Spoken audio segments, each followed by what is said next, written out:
সমস্ত ভক্তের মাঝে নাম গাইতে গাইতে হঠাৎ এক সময় চিৎকার করে ডেকে ওঠে। কি বলে ডাকে? দাদা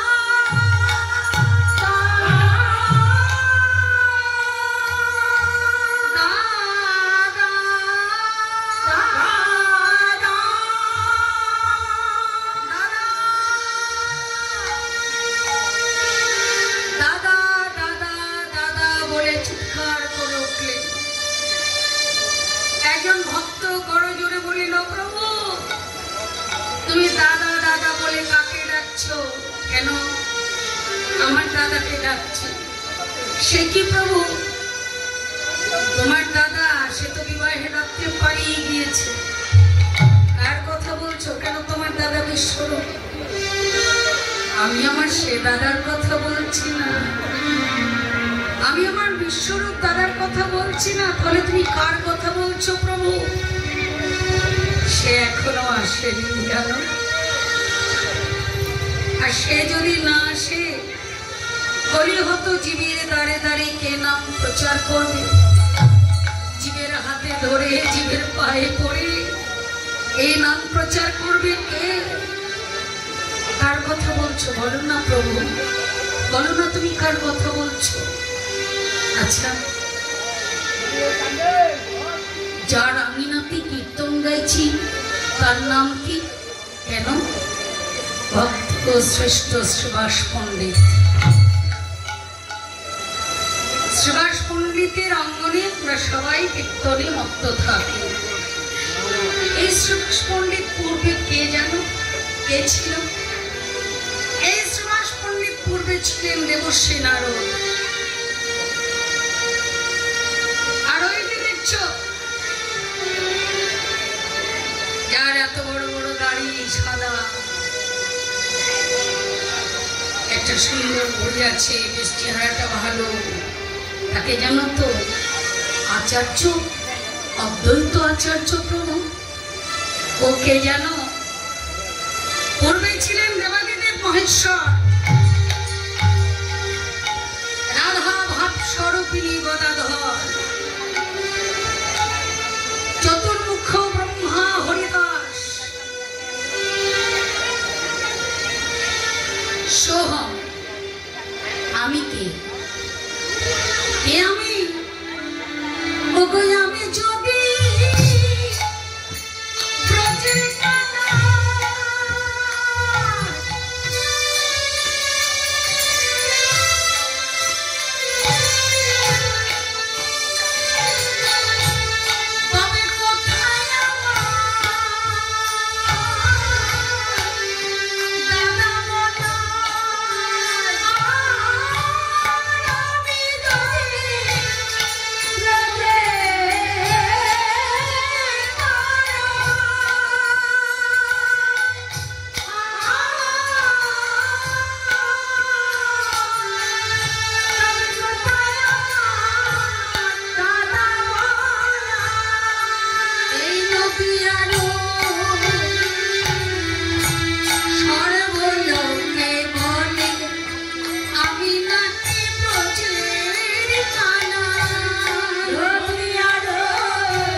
যদি ব্রজের কানাই হয়ে থাকে, তাহলে আমার দাদা বলরাম কোথায় গেল?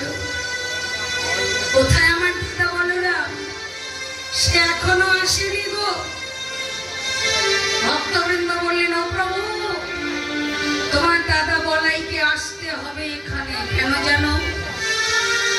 নবদ্বীপ হেন তীর্থ, এই ত্রিভুবনে না,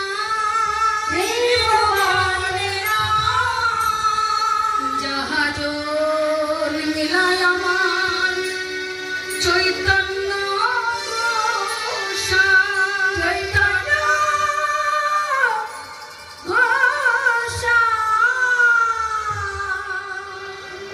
নবদ্বীপ হেন তীর্থ ত্রিভুবনে নাই, যাহা জন্মিল আমার চৈতন্য গোসাই। যেখানে আমার চৈতন্য মহাপ্রভুর আবির্ভাব, যেখানে চৈতন্য মহাপ্রভু জন্মগ্রহণ করেছে, সেখানে তার অভিন্ন চৈতন্য না এসে থাকতে পারে। আসতে হবে তাকে। ডাকো তুমি তাকে। সে যেখানেই থাক, সে আসবে নবদ্বীপে। ডাকো তুমি তাকে। আর বিলম্ব করলেন না। শ্রীমন মহাপ্রভু আবার উচ্চস্বরে ডাকতে লাগলেন, দাদা দাদা।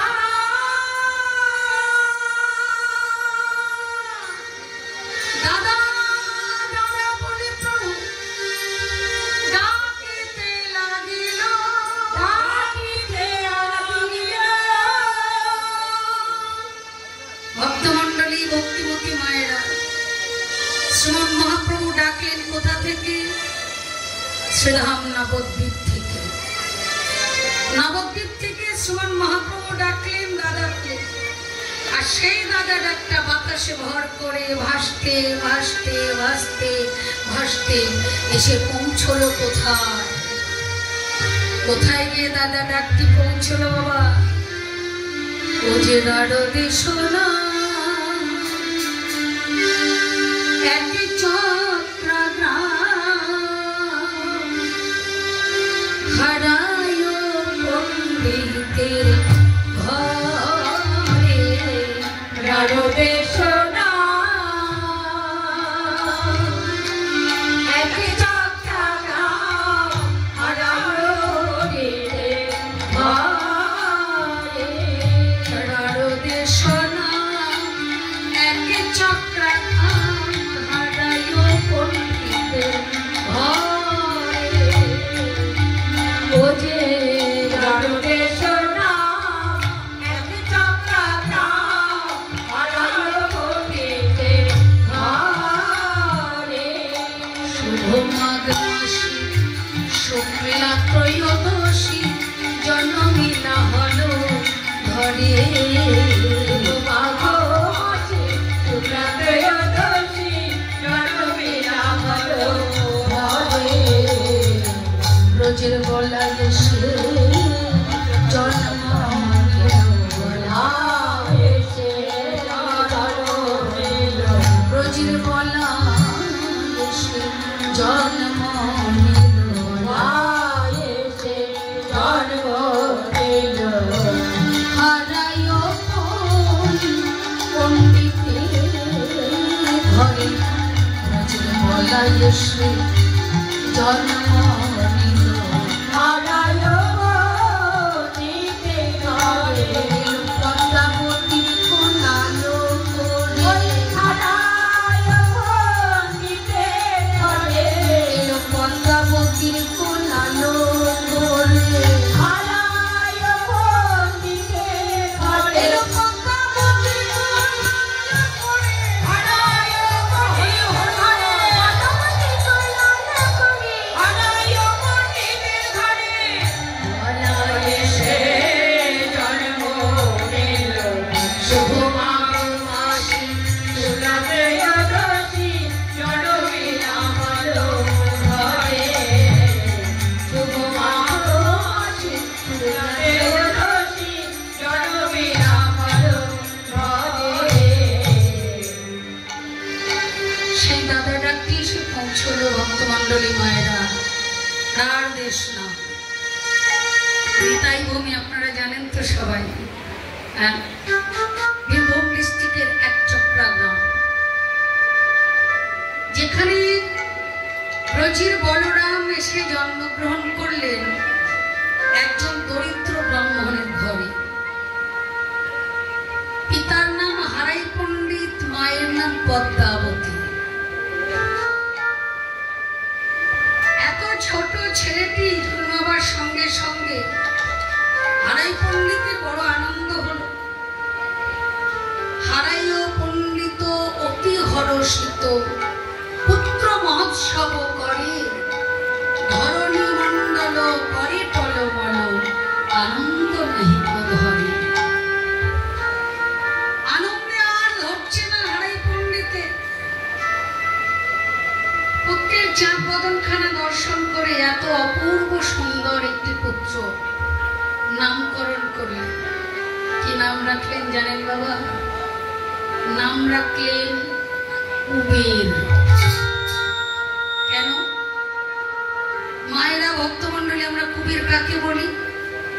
কি গো মা, কুবের আমরা কাকে বলি? যার প্রচুর ধন সম্পত্তি আছে, প্রচুর টাকা পয়সা, ধন সম্পত্তি, তাকে বলা হয় ধনাধিপতি কুবের।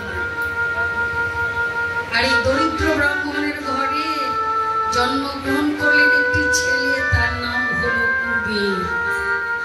কেন? তোমরা জানো না ওর কাছে কি ধন রয়েছে? বৈষ্ণব কবি পদকর্ত বললেন, আমি বলবো,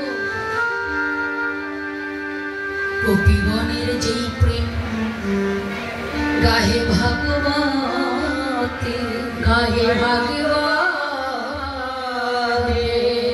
একলা নিত্যানন্দ হইতে পাইবে জগতে, পাইবে জগতে।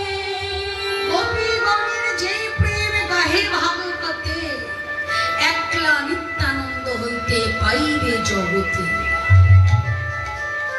জগৎগুরু নিত্যানন্দ, তার নাম কুবের হবে না, হবে কার নাম? ছোট্ট কুবের। পিতামাতার যত্নে একটু একটু করে বড় হতে লাগলো।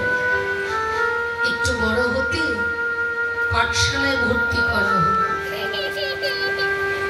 যদি কারোর পড়ার ইচ্ছে না থাকে, জোর করে তাকে পড়ানো যায়? ওই কুবেরকে যখন তখনকার দিনে ছিল গুরুপাঠ, এখানে গুরুপাঠে শিক্ষা দেওয়া হতো, সেখানে লেখাপড়া শেখানো হতো, সেখানে ভর্তি করে দেওয়া হলো। মা, লেখাপড়া তার একটুও ভালো লাগে না। বইপত্র বদলে নিয়ে ছোট ছেলে পাঠশালায় যায় বটে, কিন্তু সেখানে গিয়ে আর বিলম্ব করে না, সেখান থেকে ছুটে পালিয়ে আসে। এসে একচক্রা গ্রামের মাঠে খেলা আরম্ভ করে। কিছু ওরই মতো কিছু খেলার সাথী আছে, কতগুলো খেলার সাথীকে নিয়ে প্রতিদিন একচক্রা গ্রামে নিত্য নতুন খেলা খেলে। আজকে কবির বললেন, মাধু, আজকে আমরা একটা নতুন খেলা খেলব। কি খেলা খেলবি কবি? আজ যে খেলাটা আমরা খেলবো না, সেই খেলাটির নাম হয়েছে রামলীলা খেলা। রামলীলা খেলা, খেলা তো দূরের কথা, আমরা জীবনে কোনোদিন কানেও শুনিনি। এই খেলা কেমন খেলা, কি করে খেলতে হয় তা তো আমরা জানি না। কুবের বললেন, আমি তো রয়েছি, আমি তোদের শিখিয়ে দেব কি করে রামলীলা খেলা খেলতে হয়। আয় আয় আমার কাছে আয়। তা সবাইকে কাছে ডেকে বললেন, কি করে খেলতে হয় শোন। তুই রাম সাজবি, তুই রাবণ সাজবি, তুই হনুমান সাজবি, তুই জাম্বুবান সাজবি, তুই সীতা সাজবি। এমনি করে সবাইকে সবকিছু সাজিয়ে দিল। এবার খেলার সাথীরা জিজ্ঞেস করলেন, এই কবির, তুই কি সাজবি? তোর কথা তো বললি না, তুই কি সাজবি বলতো? আমি কি সাজবো জানিস? আমি লক্ষণ সাজিব, লক্ষণ সাজিব, আমি লক্ষণ সাজিব।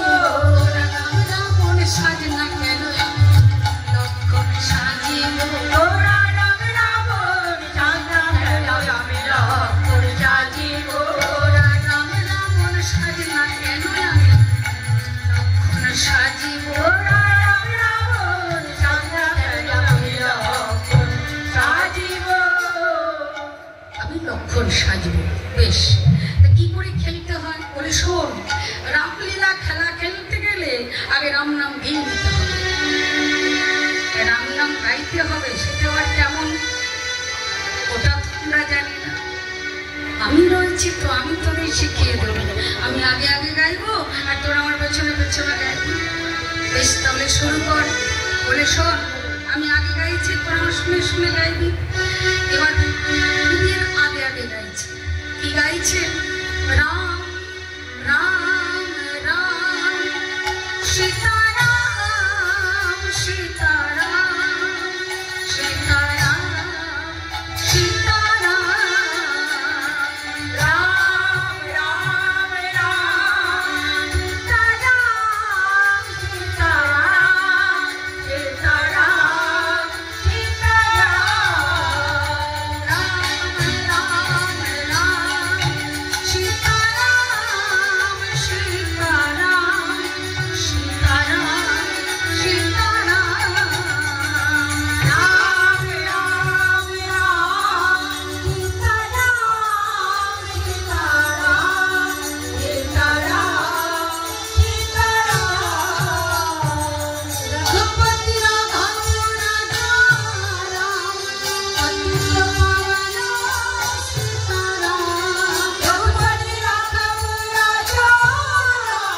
পতিত পাবন সীতারাম রঘুপতি রাঘব রাজা রাম পতিত পাবন সীতারাম রঘুপতি রাঘব রাজা রাম পতিত পাবন সীতারাম রঘুপতি রাঘব রাজা রাম পতিত পাবন সীতারাম রাম রাম রাম সীতারাম সীতারাম সীতারাম রাম রাম রাম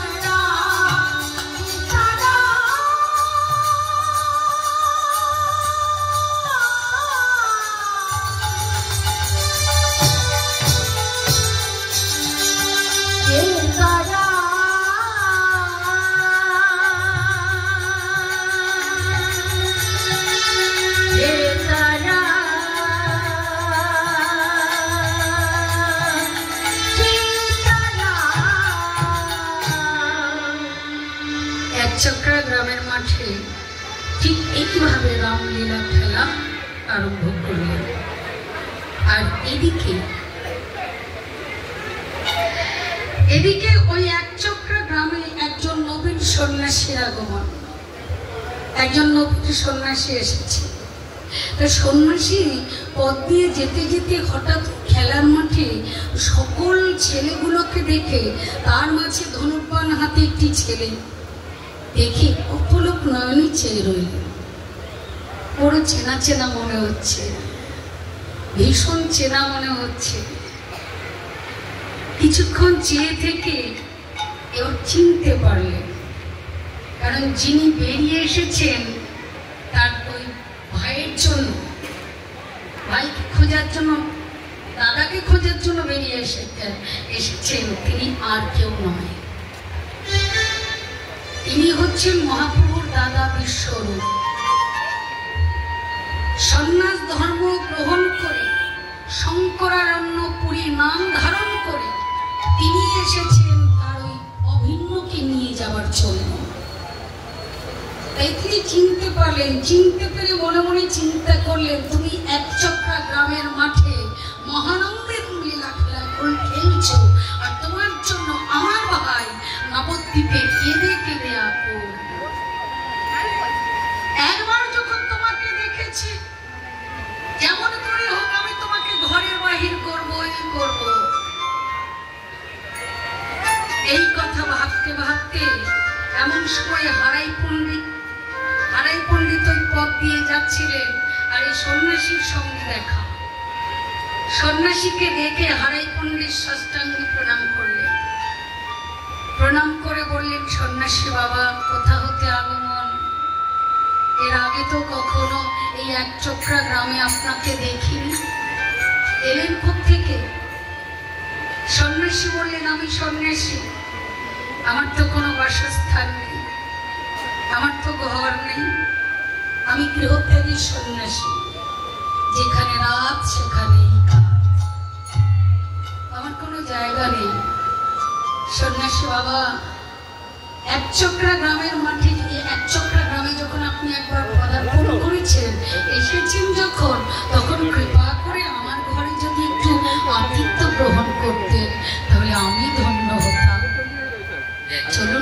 সন্ন্যাসী বাবা। সন্ন্যাসী চিন্তা করলেন, এই গ্রামে তুমি আছো, আমি তোমাকে নিয়ে যাবো, ঘরের ঘর করবো, তার জন্য আমার একটা জায়গা দরকার।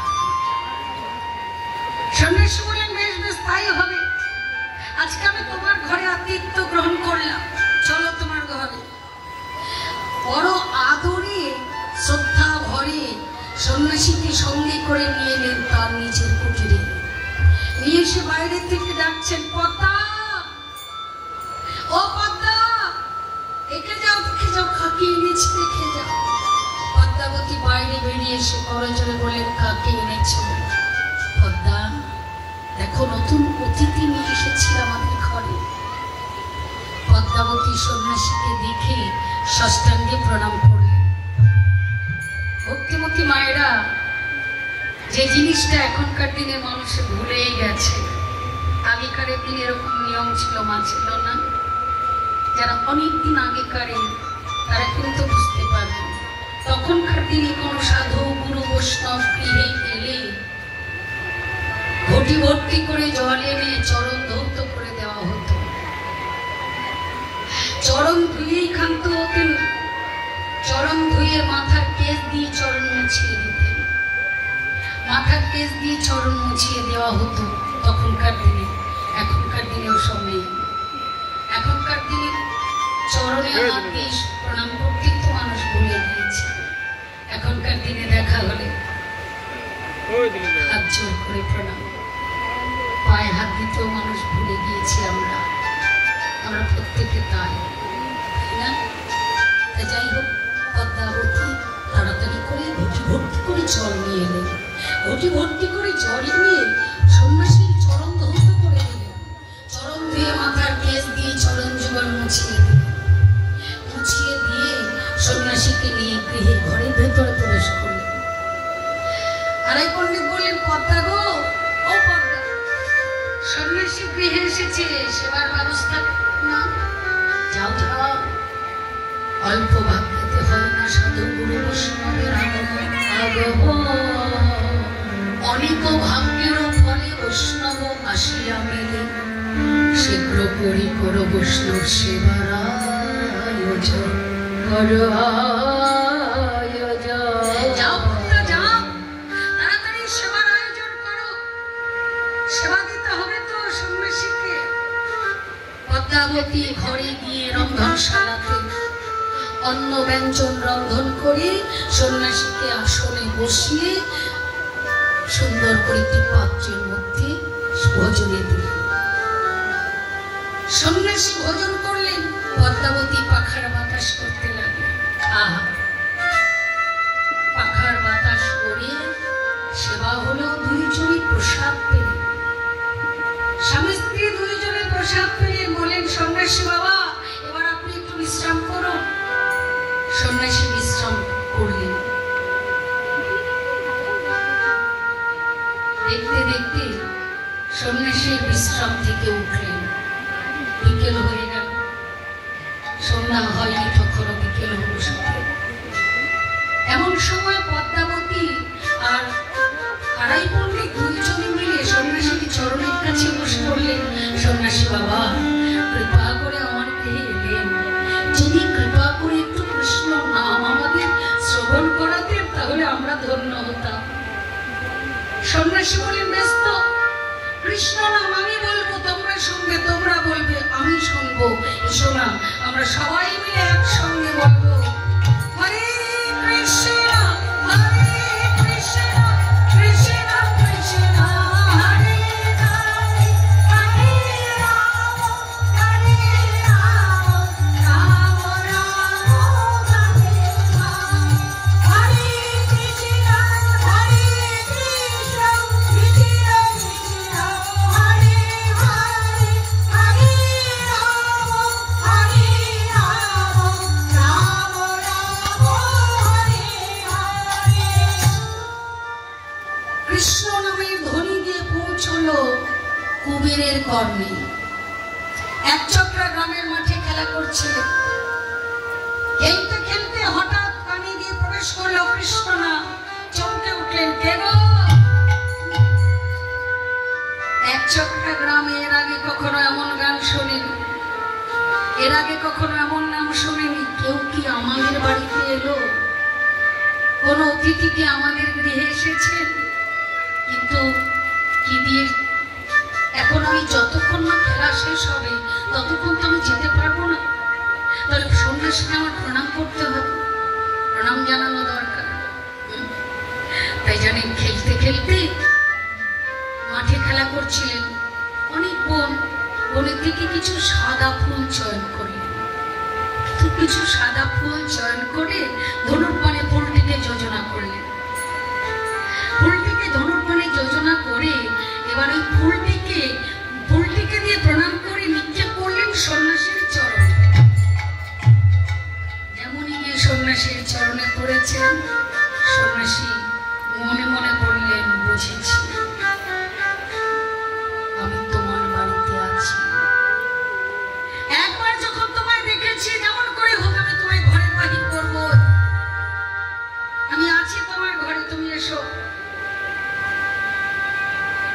রাত হলো, কুবের এলো। রাতের অন্ধকারে গোপনে নিজেদের মধ্যে আলোচনা শুরু হলো। একদিন, দুদিন, 3 দিন কেটে যায়। যে সন্ন্যাসী এক দণ্ড থাকে না কোনো বৃক্ষের নিচে, মাঝে বৃক্ষের প্রতি তার মায়া এসে যায়, সেই সন্ন্যাসী একদিন নয়, 2 দিন নয়, 3 দিন রইলেন হারাই পণ্ডিতের গৃহে। 3 দিন পর বিদায় চাইলেন। বিপ্র, আমায় বিদায় দাও। হারাই পণ্ডিত বললেন, সন্ন্যাসী বাবা, আপনাকে বিদায় দেবার মতো ক্ষমতা তো আমার নেই। তাছাড়া আপনি 3 দিন ধরে আমার এই গৃহে কৃষ্ণ নাম করছেন। এই গৃহটা তো গৃহ নেই, এই যে বৃন্দাবন হয়েছে, বৃন্দাবনে পরিণত হয়েছে। যেখানে হয় হরি নাম সংকীর্তন, সেই তো মধুর বৃন্দাবন। তাহলে এটা বৃন্দাবন, এই বৃন্দাবনে আপনি রয়েছেন। এই বৃন্দাবন থেকে আপনাকে আমি বিদায় দিতে পারবো না। সন্ন্যাসী বললেন, বিপ্র, আমার ঘরে থাকার নিয়ম নেই। আমি গৃহত্যাগী সন্ন্যাসী, ত্যাগী সন্ন্যাসী। কোন গৃহস্থের ঘরে নিশি যাপন করাটাই আমার অপরাধ। এটা আমার কাজ নয়, তাই আমাকে চলে যেতে হবে। তুমি আমায় বিদায় দাও। হারাই পণ্ডিত বললেন, বেশ, একটু অপেক্ষা করুন, আমি আসছি। ছুটে গেলেন ঘরে। ঘরে গিয়ে পদ্মাবতীকে ডাকলেন, পদ্মা, ও পদ্মা, সন্ন্যাসী বিদায় চাইছেন, সন্ন্যাসীকে বিদায় দেবে, এসো। পদ্মাবতী বলেন, স্বামী গো, শুনেছি কোন সাধু গুরু বৈষ্ণব গৃহে ভোজন করলে তার ভোজন দক্ষিণা দিতে হয়। ভোজন দক্ষিণা দেবে না? হারাই পণ্ডিত বলেন, আমি গরিব ব্রাহ্মণ, কোন রকমের আহারটুকু জোটাই, ভোজন দক্ষিণা দেবার মতো কিছু তো আমার কাছে নেই। পদ্মা বললেন, স্বামী গো, আছে আছে। আমি যখন কিছুদিন আগে আমার বাপের বাড়ি গিয়েছিলাম, আমার মা একটা স্বর্ণ মুদ্রা দিয়ে বলেছিল, ওরে পদ্মা, এই স্বর্ণ মুদ্রাটা তুই তোর কাছে রাখ। এই স্বর্ণ মুদ্রাটা তুই রেখে দে, তোর কাজে লাগবে, কোনো ভালো কাজে, সৎ কাজে লাগবে। আমি লক্ষ্মীর ঝাঁপিতে রেখে দিয়েছিলাম। সেই স্বর্ণ মুদ্রাটা দিয়ে আমরা সন্ন্যাসীকে ভোজন দক্ষিণা দেব, সৎ কাজে লাগবে। পদ্মা, এ না হলে সহধর্মিনী বলা যায় মা। ও মায়েরা, ভালো করে জেনে রাখুন, সহধর্মিনী কাকে বলে। সহধর্মিনী বলে নিজের স্ত্রী শুধু তা নয়, সহধর্মিনী যিনি ধর্মের সহায় করেন, যিনি ধর্মের আগে আগে কাজ করেন, যিনি নিজের স্বামীকে ধর্মের পথে অগ্রসর করেন, তারই নাম হল পদ্মাবতী বললেন। হারাই পণ্ডিত বললেন, পদ্মা, তুমি নিজে তোমার ঘর, তোমার বাড়ি, তোমার সংসার, তোমার ঘরে এসেছে সন্ন্যাসী, তুমি তোমার নিজের হাতে দক্ষিণাটা দাও, না দক্ষিণা দাও। দুইজনে মিলে এলেন সন্ন্যাসী বাবার কাছে। পদ্মাবতী সন্ন্যাসী বাবার চরণে প্রণাম করে ওই স্বর্ণ মুদ্রাটি চরণের কাছে রেখে দিলেন। চরণের কাছে যখন রেখেছিলেন, সন্ন্যাসী দেখেই তো প্রচন্ড রেগে গেলেন। এই কি করলেন? এই স্বর্ণ মুদ্রা, এই ঐশ্বর্য আমার কোনো কাজে লাগে না, ফিরিয়ে নাও, ফিরিয়ে নাও তোমার ঐশ্বর্য। পদ্মাবতী বললেন, সন্ন্যাসী বাবা, আমি যে গৃহী, আমার ঘরে কোনো সাধুগুরু বৈষ্ণব দক্ষিণা না পেয়ে চলে যাবে, তাতে যে আমার সংসারে অমঙ্গল হবে, মঙ্গল হবে না। তাই আপনি দক্ষিণা গ্রহণ করুন। সন্ন্যাসী বললেন, বেশ, তুমি দক্ষিণা দিতে চাইছো তাই না? দেবে আমায় দক্ষিণা। আমি যা চাইবো তুমি তাই দেবে দক্ষিণা। কি চাই আপনার বলুন। আপনি যদি যা চাইবেন যদি আমার কাছে থাকে আমি নিশ্চয়ই দেব, মুখে বললে হবে না, মুখের কথায় হবে না, প্রতিজ্ঞা করতে হবে, শব্দ অঙ্গীকার করতে হবে। সন্ন্যাসী বাবা, এমন কি দান যে দান করার জন্য আমাকে প্রতিজ্ঞা করতে হবে? হ্যাঁ, এই যে এমনই দান প্রতিজ্ঞা ছাড়া করা যায় না, আমাকে প্রতিজ্ঞা করতে হবে। বেশ, আপনার কথাই থাক, আমি প্রতিজ্ঞা করলাম। মাথার উপর আকাশকে সাক্ষী রেখে, মা ধরিত্রীকে সাক্ষী রেখে, আমার স্বামীকে সাক্ষী রেখে আমি প্রতিজ্ঞা করলাম, আপনি আমার কাছে যা চাইবেন যদি আমার কাছে থাকে, আমি আপনার ওই চরণে দান করব, দান করব, দান করব। নিঃশব্দ অঙ্গীকারে আবদ্ধ হলেন পদ্মাবতী। সন্ন্যাসী বললেন, পদ্মা, তোমার সামনে ওটা কে দাঁড়িয়ে গো? আমার একমাত্র ছেলে। কি নাম কি তার? কুবের। বাহ, কি সুন্দর নাম। পদ্মা, তুমি আমার ওজন দক্ষিণা দিতে বলেছ না? ওজন দক্ষিণা দাও, দাও পদ্মা, দাও। ওই কুবেরকে আমার দান করো।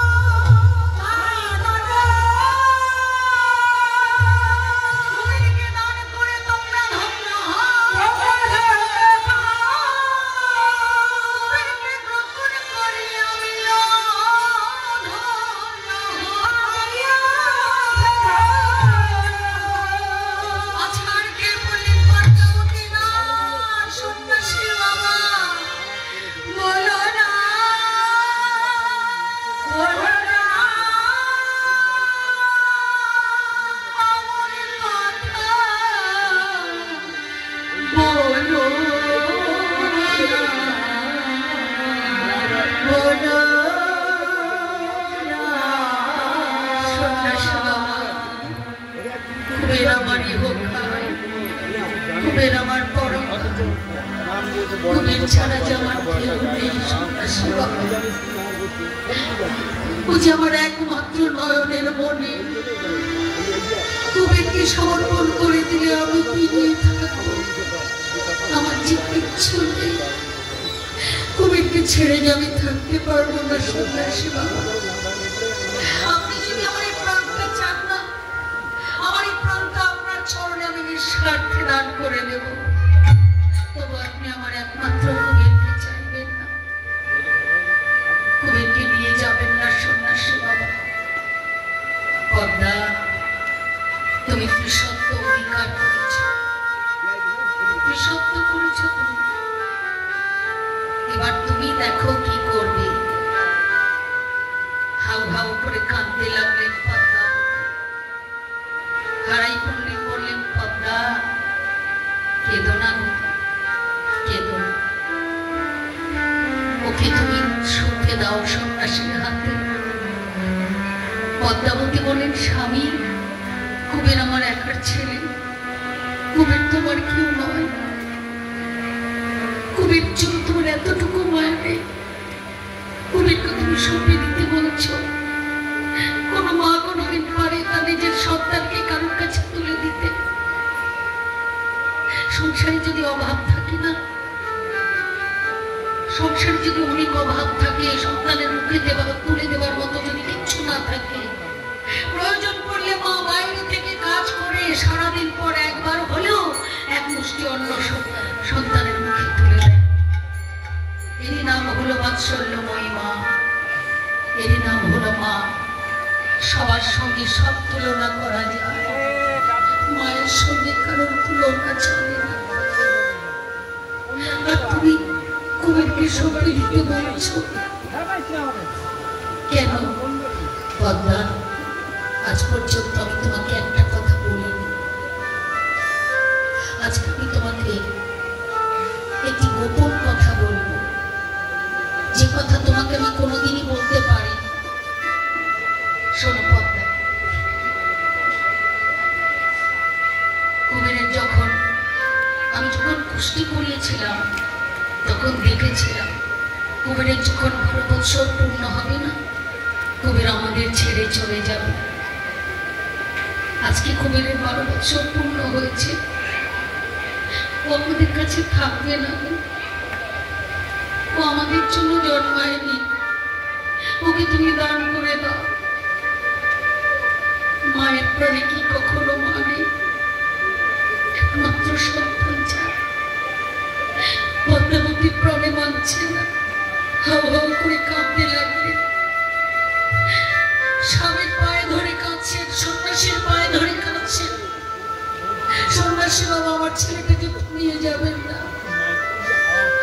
পিতা মাতার কান্না দেখে ছোট্ট কুবের মায়ের কাছে এসে মায়ের আঁচলটি ধরে বলে, বাবা মা, তুমি কাঁদছো কেন? তোমার চোখে জল কেন? ওই সন্ন্যাসী আমাকে নিয়ে যেতে চাইছে, তাই যাবো না, যাবো না মা, ওই সন্ন্যাসীর সঙ্গে আমি যাবো না। এবার সন্ন্যাসীকে উদ্দেশ্য করে বললেন, সন্ন্যাসী বাবা, এই একচক্রা গ্রামে কি আর কোনো ছেলে জুটলো না আপনার? তিনি কিন্তু সব জানেন। মাকে সান্ত্বনা দেওয়ার জন্য কথাগুলো তিনি বলছেন। বলছেন, সন্ন্যাসী বাবা, একচক্রা গ্রামে কত ছেলে আছে, একজন মায়ের 5 জন সন্তান আছে, আপনি তাদের মধ্যে একজনকে নিয়ে যেতে পারতেন, আমাকে কেন? আমি আমার মায়ের একমাত্র ছেলে, আমি আপনার সঙ্গে যাব না, আপনি চলে যান এখান থেকে। হারাই পণ্ডিত বললেন, কুবের, তোর মুখে তো এই কথা শোভা পায় না বাবা, এই কথা তোর মুখে শোভা পায় না। কেউ না জানলো আমি তো জানি, তুই একচক্রা গ্রামের মাঠে কি করিস? রামলীলা খেলা করিস, তাই না? তুই জানিস না যেমন রামচন্দ্র মরে গেল,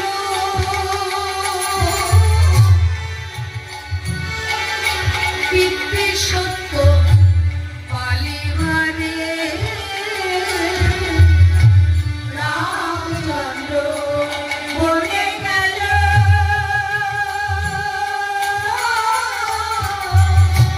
পিতৃ সত্য পালিবারে, যেমন রামচন্দ্র মরে গেল।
বলেছ রামচন্দ্র বনে গিয়েছিল কতদিনের জন্য বাবা?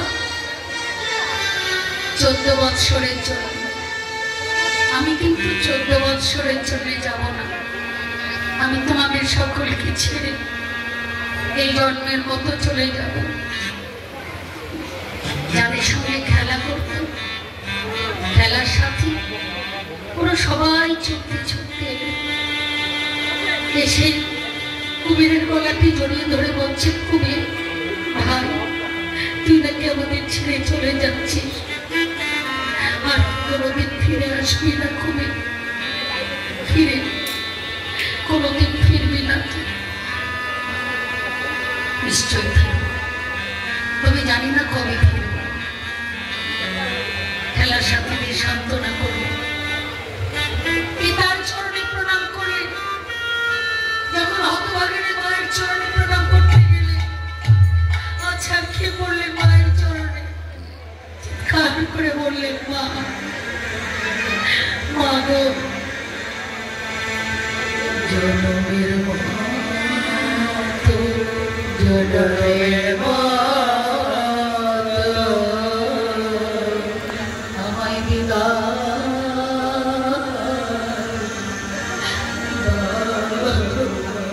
আমায়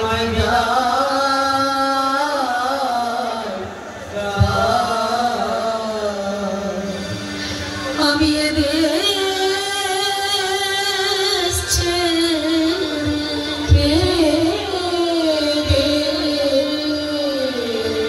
যাইব চলে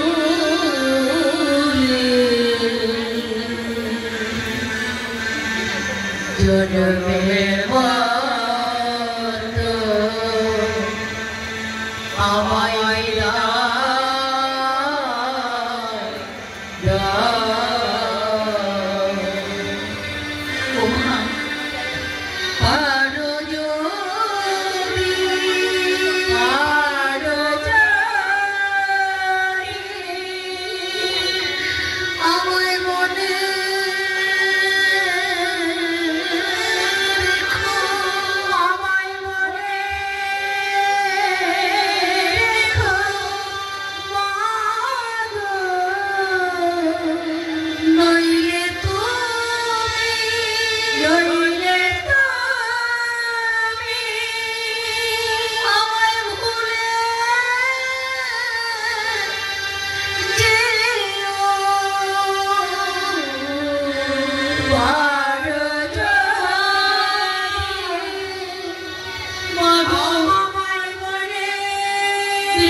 সন্ন্যাসী বললেন, পদ্মা, আর কত সময় পর্যন্ত এখানে দাঁড়িয়ে থাকবো? এবার তো বিদায় দাও, আর বিলম্ব করো না। পদ্মাবতী বললেন, সন্ন্যাসী বাবা, আপনি একটু অপেক্ষা করুন, একটু অপেক্ষা করুন। আমি বেশি সময় নেব না। ছেলেটা আমার হাতে তুলে খেতে জানে না, হাতে কিভাবে খাতে জানে না। ওকে আমি কোলে বসিয়ে প্রতিদিন নিজের হাতে খাইয়ে দিই। ছেলেটা আমার ক্ষুধা পেয়েছে, খেতে জানে না। ওকে আমি নিজে মুখটা দেখে তবে ওকে খেতে দেই। আজ তো চলে যাচ্ছে ছেলেটা আমার। একবার শেষবারের মতো ছেলেটাকে আমি নিজের হাতে খাইয়ে দিতে চাই। আয় বাবা, আমার কোলে আয়। মায় আমার নিজ ঘরে যাইয়া হিরো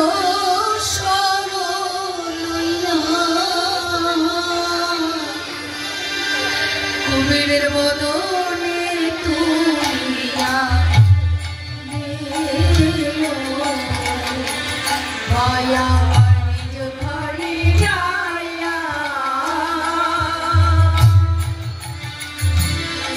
হিরো লইয়া বদনে তুলিয়া দিল কুবের তখন মামা বলিয়া হাসে নয়নে জলে কুবের মামা বলিয়া হাসে নয়নে জলে বলে খাও রে আমার নয়ন মনি, খাও রে আমার নয়ন মনি, বলে খাও রে আমার নয়ন মনি, খাও রে আমার নয়ন মনি। এই জন্মের মতো মায়ের হাতে খাও রে আমার নয়ন মনি।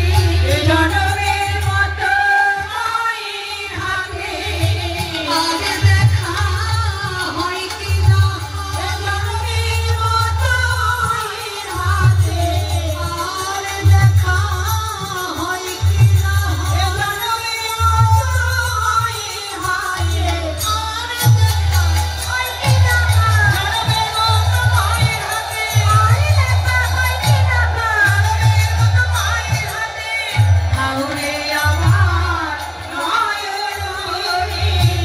কুবের তখন মামা বলিয়া হাসে নয়নে জলে, কুবের তখন মামা বলিয়া হাসে নয়নে জলে। মা নিজের হাতে কুবেরকে খাইয়ে দিল। মায়ের হাতে ভোজন করলেন। এবার বললেন পদ্মা আর দেরি করো না।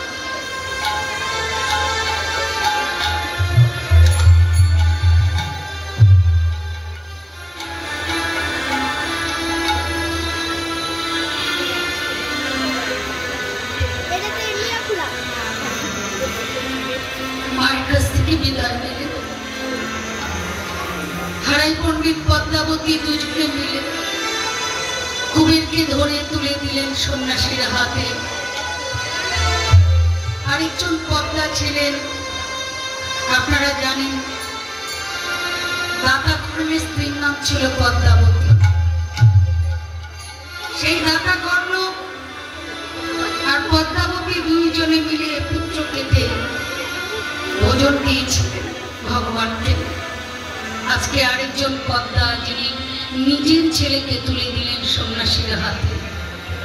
যতদূর পর্যন্ত নয়ন গেল ততদূর পর্যন্ত চেয়ে রইলেন।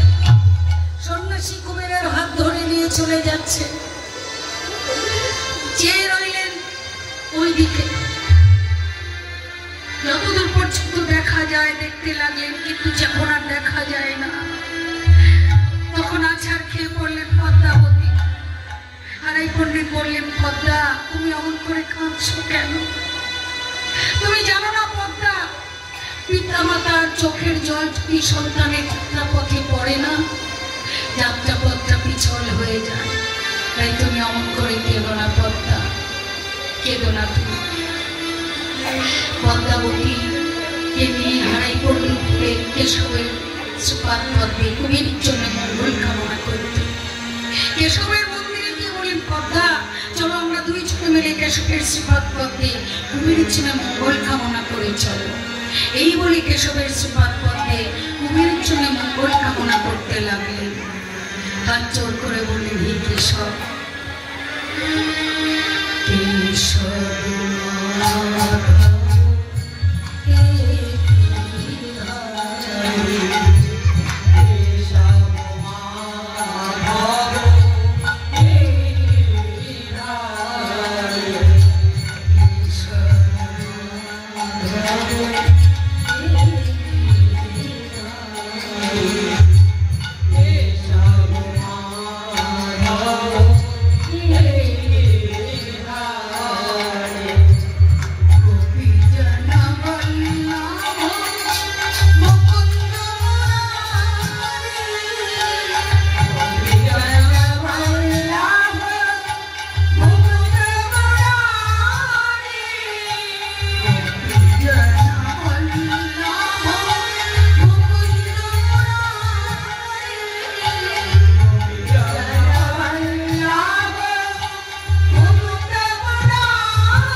আর এদিকে সন্ন্যাসী কুবেরের হাত ধরে